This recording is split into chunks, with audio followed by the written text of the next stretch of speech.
भाग 6। वो लड़का घबरा गया और झट से बोला, मुझे माफ कर दो माहिरा। तभी अचानक से उसके कानों में राजवीर की आवाज पड़ी, दीदी। ये सुनकर वो लड़का हैरानी से राजवीर को देखने लगा तो राजवीर फिर से वैसा बोला, दीदी। जैसे राजवीर ने दोबारा ये बोला, उस लड़के को समझ में आ गया कि वो क्या कहना चाहता है, इसीलिए वो फिर से माहिरा की तरफ मुड़ा और बोला, मुझे माफ कर दो दीदी। उसके इतना बोलते ही राजवीर ने उसे फिर से कहा, अगर यहाँ जो भी कुछ हुआ है वो तूने किसी को भी बताया या तू मुझे फिर से इसके अगल बगल भी नजर आया तो ये तो तुझे सिर्फ धोएगी, लेकिन मैं जान से मार दूंगा, समझा? निकल अब यहाँ से। इतना बोलकर राजवीर ने उसका हाथ छोड़ दिया और उसका हाथ छूटते ही वो लड़का वहां से इस स्पीड में भागा कि पूछो मत। वहीं राजवीर के बॉडीगार्ड्स अब तक जो ये सब कुछ देख रहे थे वो राजवीर को लगभग घूरने लगे। तभी उन सबके कानों में राजवीर की आवाज पड़ी, मुझे घूरना हो गया हो तो सामने देखो, नहीं तो आंखें निकाल लूंगा। राजवीर की आवाज सुनने के बाद उनमें से किसी की भी हिम्मत नहीं हुई कि वो राजवीर को देखे। सवाल तो कई थे उनके मन में कि राजवीर ने उस लड़के से जो कहा था आखिर उसका मतलब था क्या, और उनके बॉस जो लड़कियों से दूर रहना ही पसंद करते थे आज खुद किसी लड़की को बचा रहे थे और उन्होंने जो कहा उससे उन सबके दिमाग चकरा रहे थे। वहीं पाशा का दिमाग तो कहीं और ही चल रहा था। वो अपने दिमाग में सोच रहा था कि भाई ने इस लड़की के लिए स्टैंड लिया, कहीं भाई को ये लड़की पसंद तो नहीं आ गई, क्या ये हमारी फ्यूचर मैडम बनेगी?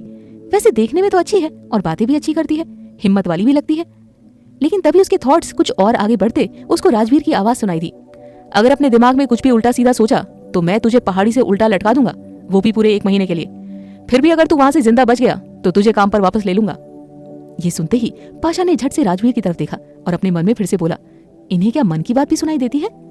तभी राजवीर अपना सर हिलाते हुए बोला, हाँ। एक बार फिर से पाशा राजवीर को देखने लगा। उसने आगे कुछ भी बोलने की या सोचने की हिम्मत ही नहीं की। उसके बाद धीरे धीरे सारी रस्में पूरी हो रही थी। उस इंसिडेंट के बाद माहिरा ने एक भी शब्द नहीं कहा था, वो सिर्फ सामने चल रही रस्म को देख रही थी। धीरे धीरे सारी रस्में पूरी होने लगी। थोड़ी देर बाद सभी ने दुल्हा दुल्हन को आशीर्वाद दिया, उनको गिफ्ट दिए। थोड़ी देर बाद राजवीर और उसके लोगों ने अंकुश शेखावत के दोस्त से जाने की इजाजत मांगी और वो लोग वहां से जाने के लिए निकले। राजवीर वहां से जा तो रहा था लेकिन उसकी नजर अभी भी किसी को ढूंढ रही थी। वो जाते वक्त अपने अगल बगल हर तरफ देख रहा था, शायद उसे वो नहीं मिल रहा था जिसे वो देखना चाह रहा था। उसकी आंखों में साफ दिख रहा था कि वो किसी का इंतजार कर रहा था, लेकिन वो अपने चेहरे पर बयान नहीं होने दे रहा था। आखिरकार मायूसी से राजवीर गाड़ी में बैठने वाला था कि तभी उसे एक आवाज आई, रुकिए। राजवीर जो गाड़ी में बैठने वाला था एक झटके से रुक गया, फिर खुद को नॉर्मल करके झट से वहां उस तरफ देखने लगा। वहां से जो आवाज आई थी उसने देखा कि माहिरा दौड़ते हुए उसकी तरफ आ रही थी।